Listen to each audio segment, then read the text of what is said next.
Hi friends, ಎಲ್ರಿಗೂ ನಮಸ್ತೆ. Vedic ಅಸ್ಟ್ರಾಲಜರ್ಗೆ ಸ್ವಾಗತ. ನಿಮಗೆ ಎಲ್ಲರೂ ಹೇಗಿದ್ದೀರಾ? ನಾನು ಚೆನ್ನಾಗಿದ್ದೀನಿ. ಐ ಹೋಪ್ ನೀವೆಲ್ಲರೂ ಚೆನ್ನಾಗಿದ್ದೀರಾ ಅಂತ ಅಂದ್ಕೊಂಡಿದ್ದೀನಿ. ಪ್ಲೀಸ್ ಫ್ರೆಂಡ್ಸ್, ಈ ವಿಡಿಯೋನ ಫಸ್ಟಿಂದ ಕೊನೆವರೆಗೂ ಸ್ಕಿಪ್ ಮಾಡದೆ ನೋಡಿ. ನಿಮ್ಗೆ ಇಷ್ಟ ಆದರೆ ಲೈಕ್ ಮಾಡಿ, ಶೇರ್ ಮಾಡಿ. ಹೊಸದಾಗಿ ನೋಡೋರು ವೇದಿಕ್ ಅಸ್ಟ್ರಾಲಜರ್ಗೆ ಸಬ್ಸ್ಕ್ರೈಬ್ ಮಾಡ್ಕೊಳ್ಳಿ. ಪಕ್ಕದಲ್ಲಿರೋ ಬೆಲ್ ಐಕನ್ ಕ್ಲಿಕ್ ಮಾಡಿ. ನಾವು ಹಾಕೋ ಪ್ರತಿಯೊಂದು ವಿಡಿಯೋ ನೋಟಿಫಿಕೇಷನ್ಗೆ ಬರುತ್ತೆ, ತಕ್ಷಣ ನೋಡ್ಬೋದು ಸ್ನೇಹಿತರೆ. ಹಾಗೆ ಈ ವಿಡಿಯೋ ಇಷ್ಟ ಆದರೆ ಓಂ ಶನೀಶ್ವರಾಯ ನಮಃ ಅಂತ ಒಂದು ಕಮೆಂಟ್ ಕೊಡೋದನ್ನು ಖಂಡಿತ ಮರಿಬೇಡಿ. ಹಾಗೆ ಈ ವಿಡಿಯೋವನ್ನು ಫಸ್ಟಿಂದ ಕೊನೆವರೆಗೂ ಪೂರ್ತಿಯಾಗಿ ಸ್ಕಿಪ್ ಮಾಡದೆ ನೋಡಿ. ಹಾಗೆ ಮಕರ ರಾಶಿಯ ಸ್ನೇಹಿತರಿಗೆ, ಸಂಬಂಧಿಕರಿಗೆ ಈ ವಿಡಿಯೋನ ಶೇರ್ ಮಾಡೋದನ್ನು ಮರಿಬೇಡಿ. ಬನ್ನಿ ಇವಾಗ ವಿಡಿಯೋನ ಸ್ಟಾರ್ಟ್ ಮಾಡೋಣ ಸ್ನೇಹಿತರೆ. ಈ ವಿಡಿಯೋನ ಪೂರ್ತಿಯಾಗಿ ನೋಡಿ. ಆತ್ಮೀಯ ಸ್ವಾಗತ ಮಕರ ರಾಶಿಯವರಿಗೆ. ಸ್ನೇಹಿತರೆ, ನಾನಿವಾಗ ತಿಳಿಸ್ಕೊಡ್ತೀನಿ. ಪ್ರಮುಖ ಮಾಹಿತಿಗಳು ಹೀಗಿವೆ ನೋಡಿ. ಮಕರ ರಾಶಿಯವರು ಜೀವನದಲ್ಲಿ ಒಮ್ಮೆ ಭೇಟಿ ನೀಡಬೇಕಾದ ಕ್ಷೇತ್ರದ ಬಗ್ಗೆ, ಮಕರ ರಾಶಿಯವರ ಅದೃಷ್ಟ ಬದಲಿಸುವ ಈ ದೇವಸ್ಥಾನದ ಸಂಪೂರ್ಣ ವಿಳಾಸ ಹಾಗೂ ಸಮಯ, ಮಕರ ರಾಶಿಯವರು ಎದುರಿಸುತ್ತಿರುವ ಎಲ್ಲ ದೋಷಗಳು ಈ ದೇವಸ್ಥಾನದಲ್ಲಿ ಪೂಜೆ ಮಾಡಿಸುವುದರಿಂದ ಪರಿಹಾರ ಸಿಗುತ್ತದೆ. ಇಲ್ಲಿ ಯಾವ ಪೂಜೆ ಮಾಡಿಸಬೇಕಾಗುತ್ತೆ ಮತ್ತು ಮಕರ ರಾಶಿಯವರ ಗುಣ ಸ್ವಭಾವ ಹೇಗಿದೆ, ಈ ಎಲ್ಲ ಆಸಕ್ತಿದಾಯಕ ಮಾಹಿತಿಗಳನ್ನು ಈ ವಿಡಿಯೋದಲ್ಲಿ ನೀವು ಪಡಿತೀರಿ. ಹಾಗಾದರೆ ತಡ ಯಾಕೆ? ಮಕರ ರಾಶಿಯವರ ಅದೃಷ್ಟವನ್ನೇ ಬದಲಿಸುವ ಆ ದೇವಸ್ಥಾನದ ಬಗ್ಗೆ ತಿಳಿಯೋಣ ಬನ್ನಿ. ನಮಸ್ತೆ, ಮತ್ತೊಮ್ಮೆ ತಮ್ಮೆಲ್ಲರಿಗೂ ನಮಸ್ತೆ. ಜ್ಯೋತಿಷ್ಯ ಶಾಸ್ತ್ರದ ಪ್ರಕಾರ ಪ್ರತಿಯೊಂದು ರಾಶಿ ಚಕ್ರಗಳಿಗೆ ತಮ್ಮದೇ ಆದ ಪರಿಹಾರ ಕ್ಷೇತ್ರಗಳಿವೆ. ಎಲ್ಲ ರಾಶಿಯ ಜನರು ಹಣಕಾಸಿನ ಸಮಸ್ಯೆ, ವಿವಾಹ, ಅಡೆತಡೆ, ಸಂತಾನ ಸಮಸ್ಯೆ, ಕೌಟುಂಬಿಕ ಕಲಹದಂತಹ ಒಂದಲ್ಲ ಒಂದು ಸಮಸ್ಯೆಗಳಿಂದ ಬಳಲುತ್ತಿರುತ್ತಾರೆ. ಅಂಥವರಿಗೆ ಜ್ಯೋತಿಷ್ಯ ಶಾಸ್ತ್ರವು ಒಂದೊಂದು ರಾಶಿಗಳಿಗೆ ಒಂದೊಂದು ಮಹಿಮಾನ್ವಿತವಾದ ಕ್ಷೇತ್ರಗಳಿಗೆ ಹೋಗಿ ವಿಶೇಷ ಪೂಜೆ ಮಾಡಿಸಲು ಶಿಫಾರಸು ಮಾಡಲಾಗುತ್ತೆ. ಈ ಮೂಲಕ ನೀವು ಎದುರಿಸುತ್ತಿರುವ ಅನೇಕ ಗ್ರಹ ದೋಷ ಸಮಸ್ಯೆಗಳನ್ನು ಕೂಡ ಪರಿಹಾರ ಮಾಡಿಕೊಳ್ಳಬಹುದು. ಸ್ನೇಹಿತರೆ, ನಾವು ಈಗಾಗಲೇ ಮೇಷರಾಶಿಯಿಂದ ಧನಸ್ಸು ರಾಶಿಯವರಿಗೆ ತಿಳಿಸಿಕೊಟ್ಟಿದ್ದೇವೆ. ಮತ್ತು ಇಂದಿನ ವಿಡಿಯೋದಲ್ಲಿ ನಾವು ವಿಶೇಷವಾಗಿ ಮಕರ ರಾಶಿಯವರು ಜೀವನದಲ್ಲಿ ಒಮ್ಮೆ ಭೇಟಿ ನೀಡಬೇಕಾದ ಆ ಪರಿಹಾರ ಕ್ಷೇತ್ರದ ಬಗ್ಗೆ ಮಾಹಿತಿ ನೀಡುತ್ತಿದ್ದೇನೆ. ಆ ಕ್ಷೇತ್ರದ ಬಗ್ಗೆ ತಿಳಿಯುವ ಮೊದಲು ಮಕರ ರಾಶಿಯವರ 12 ರಾಶಿಗಳಲ್ಲಿ ನೀವು ಎಷ್ಟು ಒಳ್ಳೆಯ ಗುಣ ಸ್ವಭಾವಗಳನ್ನು ಹೊಂದಿರುವಿರಿ ಎಂಬುದನ್ನು ತಿಳಿಯೋಣ ಬನ್ನಿ. ಮಕರ ರಾಶಿಯ ರಾಶ್ಯಾಧಿಪತಿ ಶನಿದೇವ. ಇವರು ಅಚಲವಾದ ಪರಿಶ್ರಮಿಗಳು, ಶಿಸ್ತುಳ್ಳವರು, ತಾಳ್ಮೆ ಜಾಸ್ತಿ, ನಾಯಕತ್ವದ ಗುಣ ಹೊಂದಿರುವವರು. ಇವರಿಗೆ ಜವಾಬ್ದಾರಿಯುತವಾದ ಸ್ಥಾನ ಅಂದರೆ ಬಹಳಾನೇ ಇಷ್ಟ.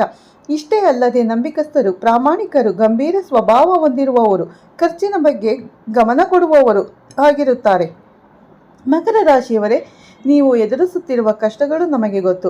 ಮಾನಸಿಕವಾಗಿ ಹಾಗೂ ದೈಹಿಕವಾಗಿ ನೀವು ಬಹಳನೇ ನೊಂದಿದ್ದೀರಿ. ನೀವು ಜೀರ್ಣಕ್ರಿಯೆ ತೊಂದರೆ, ಸೊಂಟ ನೋವು, ಬೆನ್ನಿನ ಕೆಳಭಾಗದಲ್ಲಿ ಸಮಸ್ಯೆ ಮತ್ತು ರಕ್ತದೊತ್ತಡ ಅಂದರೆ ಮಧುಮೇಹದಂತಹ ದೈಹಿಕ ಸಮಸ್ಯೆಗಳನ್ನು ಅನುಭವಿಸುತ್ತಿರಬಹುದು. ಇದರ ಜೊತೆಗೆ ಅತಿಯಾದ ದಣಿವು, ಅಪಘಾತದ ಭೀತಿಯಂತಹ ಮಾನಸಿಕ ಸಮಸ್ಯೆಗಳು ನಿಮಗಿರಬಹುದು. ಈ ರೀತಿಯ ಮಾನಸಿಕ ಹಾಗೂ ದೈಹಿಕ ಸಮಸ್ಯೆಗಳಿಗೆ ಈ ಒಂದು ದೇವಸ್ಥಾನ ಪರಿಹಾರ ನೀಡಲಿದೆ. ನೀವು ಒಮ್ಮೆ ಇಲ್ಲಿಗೆ ಹೋಗಿ ಪೂಜೆ ಮಾಡಿಸಿದರೆ ನಿಮ್ಮ ಎಲ್ಲ ದೋಷಗಳು ಮಂಜಿನಂತೆ ಕರಗಿ ಹೋಗುತ್ತೆ. ಆ ಶಕ್ತಿಶಾಲಿ ದೇವಸ್ಥಾನದ ಸಂಪೂರ್ಣ ವಿಳಾಸ ಮತ್ತು ಅಲ್ಲಿ ನೀವು ಮಾಡಿಸಬೇಕಾದ ಸರಳ ಪೂಜೆಗಳನ್ನು ಈ ವಿಡಿಯೋದ ಕೊನೆಯಲ್ಲಿ ಮಾಹಿತಿ ನೀಡಿದ್ದೇನೆ. ಈ ಮಾಹಿತಿಯನ್ನು ಮಿಸ್ ಮಾಡ್ಕೋಬೇಡಿ. ಆ ದೇವಸ್ಥಾನಕ್ಕೆ ಯಾವ ರಾಶಿ ನಕ್ಷತ್ರದವರು ಭೇಟಿ ನೀಡಬಹುದಾದರೂ ವಿಶೇಷವಾಗಿ ಮಕರ ರಾಶಿಯವರು ಭೇಟಿ ನೀಡಿದರೆ ದುಪ್ಪಟ್ಟು ಫಲಗಳನ್ನು ಪಡಬಹುದು. ಮೊದಲು ಈ ದೇವಸ್ಥಾನಕ್ಕೆ ಮಕರ ರಾಶಿಯವರು ಯಾಕೆ ಹೋಗಬೇಕು ಅನ್ನೋದನ್ನು ತಿಳಿಯೋಣ ಬನ್ನಿ. ಜ್ಯೋತಿಷ್ಯ ಶಾಸ್ತ್ರದ ಪ್ರಕಾರ ನಾವು ಹೇಳುವ ಈ ದೇವಸ್ಥಾನಕ್ಕೆ ಹಾಗೂ ಮಕರ ರಾಶಿಯವರಿಗೆ ಅವಿನಾಭಾವ ಸಂಬಂಧವಿದೆ. ಈ ರಾಶಿಯ ಜನರು ಜೀವನದಲ್ಲಿ ಒಮ್ಮೆಯಾದರೂ ಭೇಟಿ ನೀಡಬೇಕಾದ ಅದೃಷ್ಟದ ದೇವಸ್ಥಾನ ಇದಾಗಿದೆ. ಅಂದಹಾಗೆ ಮಕರ ರಾಶಿಯ ಅಧಿಪತಿ ಶನಿಗ್ರಹ. ಈ ದೇವಸ್ಥಾನಕ್ಕೆ ಭೇಟಿ ನೀಡಿದರೆ ನಿಮಗೆ ಶನಿ ದೋಷ 7.5 ಪರಿಹಾರ ಸಿಗುತ್ತೆ. ಶನಿಯ ದಶೆಯಲ್ಲಿ ಉಂಟಾಗುವ ಮಾನಸಿಕ ಒತ್ತಡ, ವೃತ್ತಿ ಜೀವನದಲ್ಲಿ ಅಡೆತಡೆಗಳು, ದೈಹಿಕ ಹಾಗೂ ಮಾನಸಿಕ ತೊಂದರೆಗಳಿಗೆ ಮುಕ್ತಿ ಸಿಗುತ್ತೆ. ಪಂಚಭೂತಗಳಲ್ಲಿ ಆಕಾಶ ತತ್ವವನ್ನು ಪ್ರತಿನಿಧಿಸುವ ಈ ಕ್ಷೇತ್ರವು ಯಾರು ಕಠಿಣ ಪರಿಶ್ರಮ ಪಟ್ಟರೂ ಕೆಲವೊಮ್ಮೆ ತಕ್ಕ ಫಲ ಸಿಗದೇ ಇರುತ್ತದೆಯೋ ಅಂಥವರಿಗೆ ಈ ಕ್ಷೇತ್ರ ವಿಶೇಷ ಆಶೀರ್ವಾದ ನೀಡುತ್ತೆ. ಇಲ್ಲಿನ ಸ್ವಾಮಿಯನ್ನು ಪೂಜಿಸುವುದರಿಂದ ನಿಮ್ಮ ಎಲ್ಲ ಕರ್ಮಗಳು ತೊಲಗಿ ನೀವು ಅಂದುಕೊಂಡ ಎಲ್ಲ ಕೆಲಸಗಳು ಕೈಗೂಡುತ್ತೆ. ಆ ದೇವಸ್ಥಾನದ ಸ್ಥಳ ಪುರಾಣ ಕೇಳಿದರೆ ನಿಜಕ್ಕೂ ಮೈ ರೋಮಾಂಚನವಾಗುತ್ತೆ. ಅದೇನೆಂದರೆ ದಾರುಕೋವನ ಎಂದು ಕರೆಯಲ್ಪಡುವ ಕಾಡಿನಲ್ಲಿ ಅನೇಕ ಋಷಿಗಳು ವಾಸಿಸುತ್ತಿದ್ದರು. ಅವರು ಮಾಡುತ್ತಿದ್ದ ಯಜ್ಞದಿಂದಾಗಿ ತಮಗೆ ಅಪಾರವಾದ ಶಕ್ತಿ ಬಂದಿದೆ ಎಂದು ಭಾವಿಸಿ ತಾವೇ ಸರ್ವಶ್ರೇಷ್ಠರು ಎಂದು ಭಾವಿಸಿ ಅಹಂಕಾರವನ್ನು ಹೊಂದಿದ್ರು. ದೇವರಿಗಿಂತ ಕರ್ಮವೇ ದೊಡ್ಡದು ಎಂದು ವಾದಿಸಲು ಶುರು ಮಾಡಿದರು.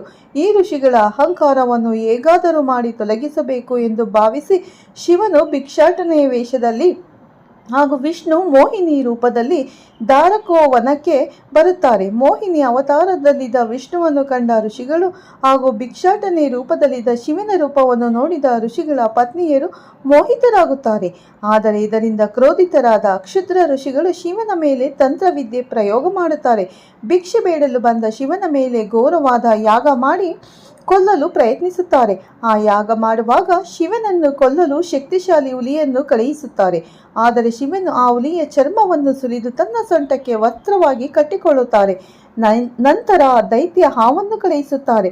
ಶಿವನು ಆ ಹಾವನ್ನು ಕೊರಳಿಗೆ ಹಾರ ಮಾಡಿಕೊಳ್ಳುತ್ತಾರೆ. ಕೊನೆಯದಾಗಿ ಎಲ್ಲ ಶಕ್ತಿಗಳಿಂದ ಒಬ್ಬ ಅಪಸ್ಮಾರ ಎಂಬ ರಾಕ್ಷಸನನ್ನು ಸೃಷ್ಟಿಸಿ ಕಳುಹಿಸುತ್ತಾರೆ. ಶಿವನು ಆ ರಾಕ್ಷಸನ ಬೆನ್ನಿನ ಮೇಲೆ ತನ್ನ ಬಲಗಾಲನ್ನು ಇಟ್ಟು ಬ್ರಹ್ಮಾಂಡವೇ ನಡುಗುವಂತೆ ಆನಂದ ತಾಂಡವ ನೃತ್ಯ ಮಾಡುತ್ತಾರೆ. ಶಿವನ ಈ ರೂಪವನ್ನು ನೋಡಿ ಆ ತಾಂತ್ರಿಕ ಋಷಿಗಳು ಸ್ವಾಮಿಯ ಚರಣಗಳಿಗೆ ಬಿದ್ದು ಶರಣಾಗುತ್ತಾರೆ. ಸ್ಥಳ ಪುರಾಣದ ಪ್ರಕಾರ ಈ ಕ್ಷೇತ್ರವು ಕೇವಲ ಒಂದು ದೇವಸ್ಥಾನ ಮಾತ್ರವಲ್ಲ, ಮಾನವನ ಹೃದಯ. ಅಂದ ಹಾಗೆ ಈ ದೇವಸ್ಥಾನ ಯಾವುದು ಅಂತ ಕಾಯ್ತಾ ಇದ್ದೀರಾ ಸ್ನೇಹಿತರೆ? ಆ ದೇವಸ್ಥಾನ ತಮಿಳುನಾಡಿನ ಚಿದಂಬರಂನಲ್ಲಿರುವ ನಟರಾಜ ದೇವಸ್ಥಾನ. ಈ ಆಲಯವು ಅತ್ಯಂತ ಪ್ರಸಿದ್ಧ ಹಾಗೂ ಐತಿಹಾಸಿಕ ಶಿವನ ದೇವಾಲಯಗಳಲ್ಲಿ ಒಂದಾಗಿದೆ. ಒಟ್ಟಾರೆ ಈ ಒಂದು ಕ್ಷೇತ್ರವು ಮಕರ ರಾಶಿಯವರಿಗೆ ಉತ್ತಮ ಆರೋಗ್ಯ ದೋಷ ಪರಿಹಾರ ಕ್ಷೇತ್ರವಾಗಿದೆ. ಈ ದೇವಸ್ಥಾನದ ಸಂಪೂರ್ಣ ವಿಳಾಸ ಹಾಗೂ ಸಮಯ ತಿಳಿಯುವ ಮುನ್ನ ಈ ದೇವಸ್ಥಾನದಲ್ಲಿ ಯಾವ ಪರಿಹಾರ ಪೂಜೆ ಮಾಡಿಸಬೇಕು ಅನ್ನೋದನ್ನು ನೋಡೋಣ ಬನ್ನಿ. ಚಿದಂಬರಂನಲ್ಲಿರುವ ವರ್ಷಕ್ಕೆ ಕೇವಲ 6 ಬಾರಿ ಮಾತ್ರ ನಟರಾಜ ಸ್ವಾಮಿಗೆ ಮಹಾ ಅಭಿಷೇಕ ಮಾಡಲಾಗುತ್ತೆ. ಈ ಸಮಯಗಳಲ್ಲಿ ದೇವಸ್ಥಾನಕ್ಕೆ ಭೇಟಿ ನೀಡಿ ಆ ವೇಳೆ ನಟರಾಜನನ್ನು ದರ್ಶನ ಮಾಡಿದರೆ ಜೀವನದ ಸಕಲ ದೋಷ ನಿವಾರಣೆಯಾಗುತ್ತೆ. ವೃತ್ತಿ ಜೀವನದಲ್ಲಿ ಉನ್ನತ ಪ್ರಗತಿ ಸಿಗುತ್ತೆ. ಗರ್ಭಗುಡಿಯಲ್ಲಿ ಶಿವನನ್ನು ದಿನಕ್ಕೆ 6 ಬಾರಿ ಪೂಜೆ ಮಾಡಲಾಗುತ್ತೆ. ಈ ಸಮಯದಲ್ಲಿ ಅಪರೂಪದ ಸ್ಫಟಿಕಲಿಂಗಕ್ಕೆ ಅಭಿಷೇಕ ಹಾಗೂ ಅರ್ಚನೆಗಳು ನಡೆಯುತ್ತೆ. ಈ ಪೂಜೆಯನ್ನು ನೋಡುವುದರಿಂದ ಮಾನಸಿಕ ಶಾಂತಿ, ಆರೋಗ್ಯ ವೃದ್ಧಿಯಾಗುತ್ತೆ. ಇಲ್ಲಿ ಭಕ್ತರು ತಮ್ಮ ಹೆಸರಿನಲ್ಲಿ ಅರ್ಚನೆ ಸಂಕಲ್ಪ ಮಾಡಿಸಬಹುದು. ಮುಖ್ಯವಾಗಿ ಮಕರ ಹಾಗೂ ಕುಂಭ ರಾಶಿಯವರು ಇಲ್ಲಿ ಅರ್ಚನೆ ಮಾಡಿಸುವುದರಿಂದ ಶನಿ ದೋಷಗಳು ಕಡಿಮೆಯಾಗುತ್ತೆ. ದಾಂಪತ್ಯ ಸಮಸ್ಯೆ, ಕೌಟುಂಬಿಕ ಕಲಹಗಳು ಇದ್ದರೆ ಇಲ್ಲಿನ ಪಾರ್ವತಿ ದೇವಿಯ ಸ್ವರೂಪದಲ್ಲಿರುವ ಶಿವಕಾಮಿ ದೇವಿಗೆ ಪೂಜೆ ಮಾಡಿಸಿ. ಇನ್ನು ಈ ದೇವಸ್ಥಾನದ ಸಂಪೂರ್ಣ ವಿಳಾಸ ಹಾಗೂ ನಿಮ್ಮ ಈ ಹೊಸ ಭಕ್ತಿ ಯಾತ್ರೆಗೂ ನಿಮ್ಮ ಪ್ರೀತಿಯ ಬೆಂಬಲ ಮತ್ತು ಆಶೀರ್ವಾದ ಇರಲಿ ಆಶಿಸುತ್ತೇನೆ. ಸ್ನೇಹಿತರೆ, ಬನ್ನಿ ನೋಡೋಣ, ಈ ವಿಳಾಸವನ್ನು ತಿಳಿಯೋಣ. ಈ ಆಲಯವು ಭಕ್ತರಿಗಾಗಿ ಬೆಳಿಗ್ಗೆ 5 ಗಂಟೆಯಿಂದ ಮಧ್ಯಾಹ್ನ 12 ಗಂಟೆಯವರೆಗೆ ಹಾಗೂ ಸಂಜೆ 5 ಗಂಟೆಯಿಂದ ರಾತ್ರಿ 10 ಗಂಟೆಯವರೆಗೂ ತೆರೆದಿರುತ್ತೆ. ನೋಡಿದ್ರಲ್ಲ ಸ್ನೇಹಿತರೆ, ಮಕರ ರಾಶಿಯವರ ಪರಿಹಾರ ಕ್ಷೇತ್ರ ಯಾವುದು ಅಂತ ನಾವು ಈಗಾಗಲೇ ಮೇಷರಾಶಿಯಿಂದ ಧನಸ್ಸು ರಾಶಿಯವರಿಗೆ ಪರಿಹಾರ ಕ್ಷೇತ್ರಗಳ ಬಗ್ಗೆ ತಿಳಿಸಿದ್ದೇವೆ. ಮತ್ತು ವೀಕ್ಷಕರೇ, ನಿಮಗೆ ಯಾವ ರಾಶಿ ಅಥವಾ ನಕ್ಷತ್ರದ ಪರಿಹಾರ ಕ್ಷೇತ್ರ ಬೇಕು ಅನ್ನೋದನ್ನು ಕಮೆಂಟಲ್ಲಿ ತಿಳಿಸಿ. ಈ ವಿಡಿಯೋ ಲಿಂಕ್ ಕಳಿಸುತ್ತೇನೆ. ವಿಡಿಯೋ ನೋಡಿದ್ದಕ್ಕೆ ಧನ್ಯವಾದಗಳು. ದಯವಿಟ್ಟು ಮಕರ ರಾಶಿ ಮತ್ತು ಕುಂಭ ರಾಶಿಯವರು ಈ ದೇವಸ್ಥಾನಕ್ಕೆ ಒಮ್ಮೆ ಭೇಟಿ ಕೊಟ್ಟು ಪೂಜೆಯನ್ನು ಮಾಡಿಸಿ. ಖಂಡಿತ ನಿಮಗೆ ಒಳ್ಳೆಯದಾಗುತ್ತೆ ಅಂತ ಹೇಳ್ತಾ ಈ ವಿಡಿಯೋನ ಇಲ್ಲೇ ಮುಗಿಸ್ತಾ ಇದ್ದೀನಿ. ಮತ್ತೆ ಸಿಗ್ತೀನಿ ನಿಮಗೆ ಉತ್ತಮ ರಾಶಿ ಭವಿಷ್ಯದೊಂದಿಗೆ ಅಂತ ಹೇಳ್ತಾ, ನೋಡಿದ್ರಲ್ಲ ಯಾವ ದೇವಸ್ಥಾನ ಇದು ತಮಿಳುನಾಡಿನಲ್ಲಿ ಬರುತ್ತದೆ. ಮತ್ತು ನಟರಾಜನ ದೇವಸ್ಥಾನ ನಟರಾಜ ನಾಟ್ಯ ಮಾಡುವ ನಟರಾಜ ಶಿವನ ದೇವಸ್ಥಾನ, ಶಿವ ಪಾರ್ವತಿಯರ ದೇವಸ್ಥಾನ ಇದು. ಇಲ್ಲಿ ಹೋಗಿ ತಮ್ಮ ಕಷ್ಟಗಳನ್ನು ಪರಿಹಾರ ಮಾಡಿಕೊಳ್ಳಲು ತುಂಬ ಒಳ್ಳೆಯದು ಅಂತ ಹೇಳ್ಬೋದು. ಯಾವುದೇ ದಾಂಪತ್ಯ ಕಲಹ ಇರ್ಬೋದು, ಯಾವುದೇ ವ್ಯವಹಾರದಲ್ಲಿ ನೀವು ನಷ್ಟ ಅನುಭವಿಸುತ್ತಿದ್ದರೆ ಖಂಡಿತ ಒಮ್ಮೆ ತಮಿಳುನಾಡಿಗೆ ಭೇಟಿ ಕೊಡಿ. ಅಲ್ಲಿರೋ ಚಿದಂಬರಂ ದೇವಸ್ಥಾನದಲ್ಲಿ ನಟರಾಜನ ದರ್ಶನ ಒಮ್ಮೆ ಮಾಡಿದರೆ ಸಾಕು. ನೀವು ಖಂಡಿತ ಈ ಮಕರ ಹಾಗೂ ಕುಂಭ ರಾಶಿಯವರಿಗೆ ತುಂಬಾ ಒಳ್ಳೆಯದಾಗುತ್ತೆ ಅಂತ ಹೇಳ್ತಾ ಇದ್ದೀನಿ ಸ್ನೇಹಿತರೆ. ಒಮ್ಮೆ ಭೇಟಿ ಕೊಡಿ. ಯಾಕಂದರೆ ನಿಮ್ಮ ಜಾತಕದಲ್ಲಿ ಏನೇನು ಫಲಗಳಿದೆ ಅಂತ ಗೊತ್ತಾಗೋದಿಲ್ಲ. ಒಮ್ಮೆ ಜಾತಕವನ್ನು ಪರಿಶೀಲನೆ ಮಾಡಿಕೊಂಡು ನಿಮ್ಮ ಹತ್ತಿರದ ಜ್ಯೋತಿಷಿಗಳ ಹತ್ರ ಅದನ್ನು ತಗೊಂಡು ಹೋಗಿ ಒಮ್ಮೆ ಪರಿಶೀಲಿಸಿ. ಯಾವುದಾದರೂ ಕಷ್ಟ ಯಾವುದಾದರೂ ತೊಂದರೆಗಳಿದ್ದರೆ ಅದಕ್ಕೆ ತಕ್ಕ ಪ್ರತಿಫಲ ಮತ್ತು ಪರಿಹಾರಗಳನ್ನು ತಿಳಿಸಿಕೊಡ್ತಾರೆ. ಆಗ ನೀವು ಆ ಪರಿಹಾರಗಳನ್ನು ಮಾಡಿಕೊಂಡ್ರೆ ಖಂಡಿತ ಮಕರ ಮತ್ತು ಕುಂಭ ರಾಶಿಗೆ ತುಂಬಾ ಒಳ್ಳೆಯದಾಗುತ್ತೆ. ಮಾಡಲಾಗುತ್ತೆ. ನಿಮ್ಮ ಜಾತಕದ ಪ್ರಕಾರ ನೀವು ಈ ದೇವಸ್ಥಾನಕ್ಕೆ ಹೋದರೆ ಒಮ್ಮೆ ಹೋಗಿ ಭೇಟಿ ಮಾಡಿ ಪೂಜೆಯನ್ನು ಮಾಡಿಸಿ, ಖಂಡಿತ ನಿಮ್ಮ ಕಷ್ಟಗಳೆಲ್ಲವೂ ಮಂಜಿನಂತೆ ಕರಗಿ ಹೋಗುತ್ತದೆ ಸ್ನೇಹಿತರೆ. ಯಾವುದೇ ಸಾಡೆ-ಸಾತಿ ಇರ್ಬೋದು, ಯಾವುದೇ ತೊಂದರೆಗಳಿದ್ರೂ ಕೂಡ ಶನಿ ತೊಂದರೆ ಕೂಡ ಕಡಿಮೆ ಆಗ್ತಾ ಹೋಗುತ್ತೆ. ಹಾಗಾಗಿ ಒಮ್ಮೆ ಈ ದೇವಸ್ಥಾನಕ್ಕೆ ಭೇಟಿ ಕೊಡಿ ಅಂತ ಕೇಳ್ಕೊತೀನಿ. ಮತ್ತೆ ಸಿಗ್ತೀನಿ ನಿಮಗೆ ಉತ್ತಮ ರಾಶಿ ಭವಿಷ್ಯದೊಂದಿಗೆ. ಅಲ್ಲಿವರೆಗೂ ತಮ್ಮೆಲ್ಲರಿಗೂ ಧನ್ಯವಾದಗಳನ್ನು ತಿಳಿಸ್ತಾ ಇದ್ದೀನಿ. ಈ ವಿಡಿಯೋನ ಫಸ್ಟಿಂದ ಕೊನೆವರೆಗೂ ಸ್ಕಿಪ್ ಮಾಡದೆ ನೋಡಿ. ಹಾಗೆ ಹೊಸದಾಗಿ ನೋಡೋರು ನಮ್ಮ ಚಾನಲ್ಗೆ ಸಬ್ಸ್ಕ್ರೈಬ್ ಮಾಡ್ಕೊಳ್ಳಿ. ಪಕ್ಕದಲ್ಲಿರೋ ಬೆಲ್ಲೈಕನ್ ಕೂಡ ಕ್ಲಿಕ್ ಮಾಡಿ. ನಾವು ಹಾಕೋ ಪ್ರತಿಯೊಂದು ವಿಡಿಯೋ ನೋಟಿಫಿಕೇಷನ್ಗೆ ಬರುತ್ತೆ, ತಕ್ಷಣ ನೋಡ್ಬೋದು ಸ್ನೇಹಿತರೆ. ಎಲ್ಲರಿಗೂ ಧನ್ಯವಾದಗಳನ್ನು ತಿಳಿಸ್ತಾ ವಿಡಿಯೋನ ಮುಗಿಸ್ತಾ ಇದ್ದೀನಿ. ಮತ್ತೆ ಸಿಗ್ತೀನಿ ಉತ್ತಮ ರಾಶಿ ಭವಿಷ್ಯದೊಂದಿಗೆ. ಎಲ್ಲರಿಗೂ ಒಳ್ಳೇದು ಮಾಡಲಿ ಅಂತ ನಾನು ದೇವರಲ್ಲಿ ಪ್ರಾರ್ಥನೆ ಮಾಡ್ತೀನಿ. ಧನ್ಯವಾದಗಳು ಸ್ನೇಹಿತರೆ.